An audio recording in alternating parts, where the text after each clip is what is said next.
warahmatullahi wabarakatuh. Saya Indra Suti Handayani. Di sini saya akan menjelaskan tentang penyaluran dana bank syariah. Yang pertama itu ada aktiva produktif, yaitu penanaman dana bank baik dalam rupiah maupun valuta asing dalam bentuk pembiayaan, surat berharga syariah, penempatan, penyertaan modal sementara, komitmen, dan kontingensi pada transaksi rekening administratif serta sertifikat swadiah Bank Indonesia. Secara ringkas, adalah aktiva atau aset yang dimiliki bank dengan tujuan untuk menghasilkan pendapatan. Nah, secara umum terdiri dari pertama, investasi, yaitu aktiva atau aset bank dalam bentuk surat berharga. Antara lain terdiri dari pertama, sukuk, yaitu efek syariah berupa sertifikat atau bukti kepemilikan yang bernilai sama dan mewakili bagian penyertaan yang tidak dipisahkan atau tidak terbagi atas kepemilikan aset berwujud tertentu, nilai manfaat dan jasa atas aset proyek tertentu atau aktivitas investasi tertentu, dan kepemilikan atas aset proyek tertentu atau aktivitas investasi tertentu. Nah, yang kedua itu ada surat berharga syariah negara atau SBSN atau sukuk negara, yaitu surat berharga negara yang diterbitkan berdasarkan prinsip syariah sebagai bukti atas bagian penyertaan terhadap aset SBSN, baik dalam mata uang, rupiah maupun valuta asing. Nah, selanjutnya ada pembiayaan. Pengertian dari pembiayaan adalah penyediaan dana atau tagihan yang dipersamakan dengan itu berupa, nah yang A, transaksi bagi hasil dalam bentuk mudharabah atau musyarakah. Yang B, transaksi sewa menyewa dalam bentuk ijarah atau sewa beli dalam bentuk ijarah mutahiyah bitamlik. Nah, yang C, transaksi jual beli dalam bentuk piutang murabahah, salam dan istisna. Yang D, transaksi pinjam meminjam dalam bentuk piutang qard. Dan E, transaksi sewa menyewa jasa dalam bentuk ijarah untuk transaksi multi jasa berdasarkan persetujuan atau kesepakatan antara bank syariah dan atau UUS dan pihak lain yang mewajibkan pihak yang dibiayai dan atau diberi fasilitas dana untuk mengembalikan dana tersebut setelah jangka waktu tertentu dengan imbalan ujrah tanpa imbalan atau bagi hasil. Nah, selanjutnya jenis pembiayaan.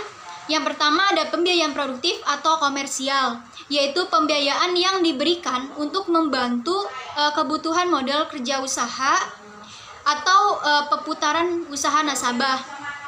Nah, yang kedua itu pembiayaan investasi, yaitu pembiayaan yang diberikan untuk membiayai aktiva tetap yang digunakan demi menunjang kegiatan usaha. Nah, yang kedua itu ada pembiayaan konsumtif, yaitu pembiayaan yang diberikan untuk pembelian yang bersifat konsumtif atau digunakan sendiri. Contohnya, pembiayaan kepemilikan rumah, kepemilikan kendaraan bermotor seperti mobil atau sepeda motor. Nah, kepemilikan perlengkapan rumah tangga dan pembelian multi jasa. Selanjutnya ada akad pembiayaan. Yang pertama jual beli. Ada akad murabahah, yaitu akad pembiayaan suatu barang dengan menegaskan harga belinya kepada pembeli dan pembeli membayarnya dengan harga yang lebih sebagai keuntungan yang disepakati. Nah, kedua salam, yaitu akad pembiayaan suatu barang dengan cara pemesanan dan pembayaran harga yang dilakukan terlebih dahulu dengan syarat tertentu yang disepakati. Nah, selanjutnya ada istisna, yaitu akad pembiayaan barang dalam bentuk pemesanan pembuatan barang tertentu dengan kriteria dan persyaratan tertentu yang disepakati antara pemesan atau pembeli dan penjual atau pembuat. Selanjutnya ada sewa. Sewa itu ada ijarah, yaitu akad penyediaan dana dalam rangka memindahkan hak guna atau manfaat dari suatu barang atau jasa berdasarkan transaksi sewa tanpa diikuti dengan pemindahan kepemilikan barang itu sendiri.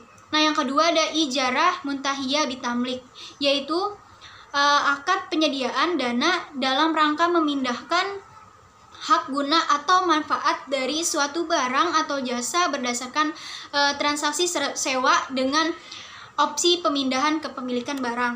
Nah, selanjutnya bagi hasil atau syirkah ada mudorobah. Nah, mudorobah dalam pembiayaan adalah akad kerjasama suatu usaha antara pihak pertama yang menyediakan seluruh modal dan pihak kedua yang bertindak selaku pengelola dana dengan membagi keuntungan usaha sesuai dengan kesepakatan yang dituangkan. Oke, dalam akad ini sedangkan kerugian yang ditanggung sepenuhnya oleh bank syariah kecuali jika pihak kedua melakukan kesalahan yang disengaja, lalai, atau menyalahi janji. Nah, selanjutnya ada musyarakah, yaitu akad kerjasama antara dua pihak atau lebih untuk usaha tertentu yang masing-masing pihak memberikan porsi dana dengan ketentuan bahwa keuntungan akan dibagi sesuai dengan kesepakatan, sedangkan kerugian ditanggung sesuai dengan porsi dana masing-masing. Selanjutnya ada tabaru qard, yaitu akad pinjaman kepada nasabah dengan ketentuan bahwa nasabah wajib mengembalikan dana yang diterimanya pada waktu yang telah disepakati. Yang kedua, hawalah, yaitu akad pengalihan utang dari pihak yang berutang kepada pihak lain yang wajib menanggung atau membayar. Nah, yang ketiga itu ada kafalah, yaitu akad pemberian jaminan yang diberikan satu pihak kepada pihak lain di mana pemberi jaminan bertanggung jawab atas pembayaran kembali utang yang menjadi hak penerima jaminan. Nah, selanjutnya ada wakalah, yaitu akad pemberian kuasa kepada penerima kuasa untuk melaksanakan suatu tugas atas nama pemberi kuasa. Nah, di sini ada alat likuid dan cadangan likuiditas, yaitu aktiva atau aset yang dimiliki bank dengan tujuan untuk menjaga kemampuan membayar atau memenuhi kewajiban jangka pendek bank. Nah, terdiri dari antara lain yang pertama kas, yaitu uang tunai, kertas, dan logam dalam bentuk rupiah atau valuta asing yang berada pada lemari simpanan aman bank. Nah, yang kedua ada GWM, yaitu jumlah dana minimum yang wajib dipelihara oleh bank yang besarnya ditetapkan oleh Bank Indonesia sebesar sepresentasi tertentu dari dana pihak ketiga bank.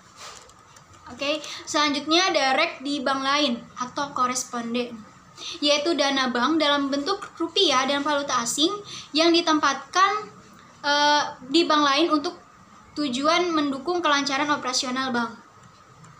Selanjutnya ada aktiva non-produktif atau non-earning assets, yaitu aset bank selain aktiva produktif yang memiliki potensi kerugian antara lain dalam bentuk agunan yang diambil alih, properti terbengkalai, rekening antar kantor, dan suspense account, serta persediaan.